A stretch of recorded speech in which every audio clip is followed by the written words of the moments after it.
Well, hello everyone. Welcome to the Shifts and Pucks News Pack for Tuesday, August the 16th. Of course, you can follow us on Twitter at Shifts and Pucks, Facebook.com Shifts and Pucks, YouTube.com Shifts and Pucks, Twitch.com Shifts and Pucks, as well as subscribe wherever you get your audio, as well as on the Area 51 Sports Network. Sean and I did a podcast last night talking about JT Miller's appearance on the Dropping Gloves podcast featuring John Scott, what he had to say there. We talked a little bit about who has the best position groups uh, in each team with the Pacific Division, as well.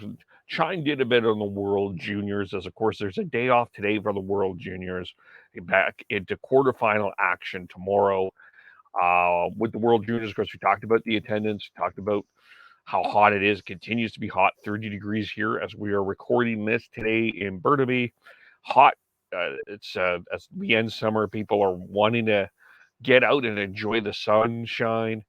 But still, people are watching, still got some eyes on things and all of that sort of stuff. We'll start with the games yesterday, and Canada beat Finland 6-3 in a first place battle. Connor Bedard scored an amazing goal. Happened to see that. Was just watching that. That was just an incredible uh, goal by Bedard. Just a great release. So Canada wins. Switzerland defeated Austria 3-2. Sweden bounced back from their loss to the U.S. yesterday by beating Germany 4-2. So the games tomorrow, we got Germany taking on Finland there. This is the quarterfinal games. That starts at 9 Pacific, 10 Mountain. Latvia, who got their first win in this tournament, they defeated Sweden.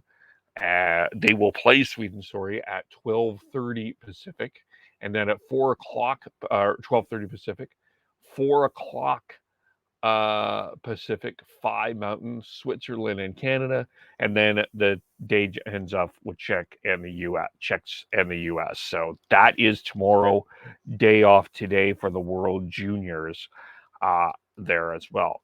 Of course, the next tournament going on is the Women's World Hockey Championship. And of course, Marie-Philippe Poulin, one of the greatest clutch goal scorers of all time, will lead the way as the women's team announced their roster. Of course, they're the defending world champions. Uh, there, so Marie-Philippe Poulin will be part of that there. Of course, Megan Mickelson will be there. Renata Fast, Aaron on defense, and as well, goaltending, Anne Renee Desbians and Sarah Fillier, part of the forward group, Sarah Nurse, Victoria Bach, a new player from Milton, Ontario, Blair Turnbull back as well, Emily Clark, Emmy Maltese, Brianne Jenner there as well, uh, Laura Stency, Jesse Aldridge on the forward group. Defense Joshua Larocque, one of my favorite defenders as well, just to add her in that list. Micah Zandy Hart there as well. Of course, the head coach will be Torai Ryan, and assistants Corey Chevrier, Alison Domingo, and Caroline Ouellette. Goaltending coach Brad Kirkland and video coach James Emery as they head off to Denmark. Sarah Orlesky is heading off from TSN to True North.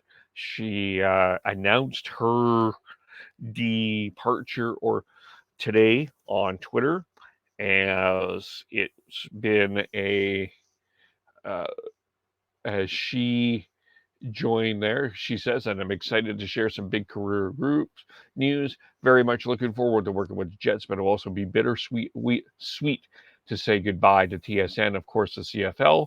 Happy that I will still get to work with the sidelines for a bit, with my final game being the Banjo Bowl. So she will be working.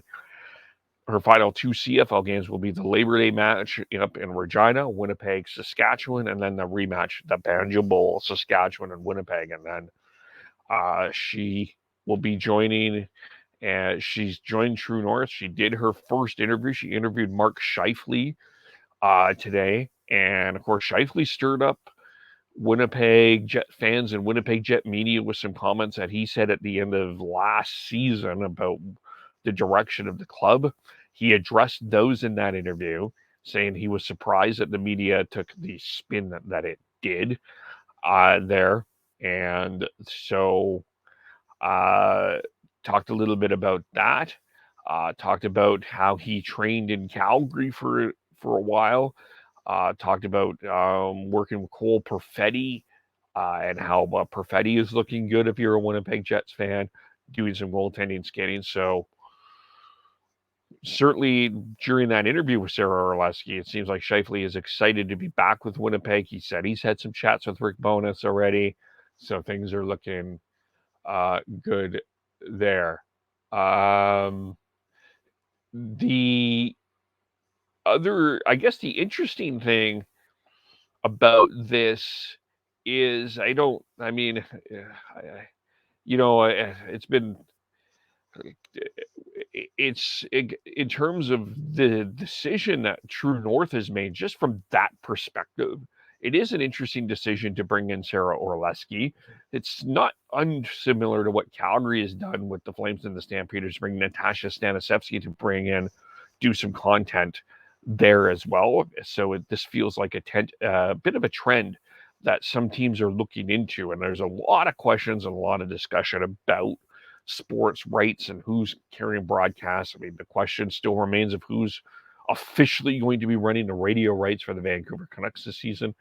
The other interesting thing too is the Blue Bombers have done similar thing too, is they brought in Ed Tate, an experienced voice in the Winnipeg Blue Bombers, to do some content work with them as well. So the Vegas Golden Knights have kind of done that as well with Gary Lawless as well. So we're starting to see a bit of a trend into that situation. You have to wonder a little bit. I wonder a little bit. Don't know how much this played into it with the whole situation yesterday, with the really terrible handling again from Bell Media's handling of the firing of Lisa LaFlamme, the CTV News anchor, been with CTV News for 35 years. Just very poor on that end, just in the way that Bell Media handled that, kind of sidelining everybody a little bit. I don't know if that plays anything into it, but certainly a great opportunity for Sarah Orlesky in that situation. Great opportunity going on in Seattle as well, as they are adding to their broadcast team. They are bringing in Alison Lukan on a permanent role. She was there part-time last year. She's going to be on there as a pro role. Nick Olczyk, son of Ed Olczyk, has also been added to the team. So they will be bringing their talent expertise across different areas. You'll hear them on TV. You'll hear them on the radio, as well as on the Kraken mobile app. Of course, Nick Olczyk, son of Ed Olczyk, who is part of the Kraken broadcast team. Nick did some Chicago Blackhawk work as well. So that is a very good, as the Seattle Kraken are adding to their broadcast team. By the way, another interesting question, just to go back to Winnipeg for a quick second here, is who is the play-by-play announcer for the Winnipeg Jets? Dennis Bayak has retired. I know he's doing World Juniors, partially because Jason Gregor said on the Rod Peterson show today he declined to do it because of the Hockey Canada allegations and his mother being sexually abused. He couldn't, in good conscience, participate as a play-by-play voice for Hockey Canada. So Dennis Biak has stepped in, but the Winnipeg Jets will have to announce a new play-by-play voice here coming up. And finally, we talked a bit about this yesterday, and we've, of course, it's Edmonton Oilers fans, hockey community, and more importantly, the Stelter family is mourning the loss of their young son Ben at 6. Live stream of A Celebration of Life, 11:30 Mountain at hopecity.ca live stream. So if you want to check that out, you can do that there, as well as continue to try to give our thoughts and prayers to the Stelter family going forward. But that is the news for the day. You can follow us all individually on Twitter. Sean Beardy Connect 003, Devin Gordhouse 09, Tyler TNOBLE, Christian Schneids SCHNAIDZ. I am KVOLE. Shifts and Pucks on Facebook, YouTube, Twitter, Twitch. Subscribe wherever you get your audio, as well as on the Area 51 Sports Network. Thanks everyone for taking the time to listen, and we'll talk to you all very soon. Bye for now.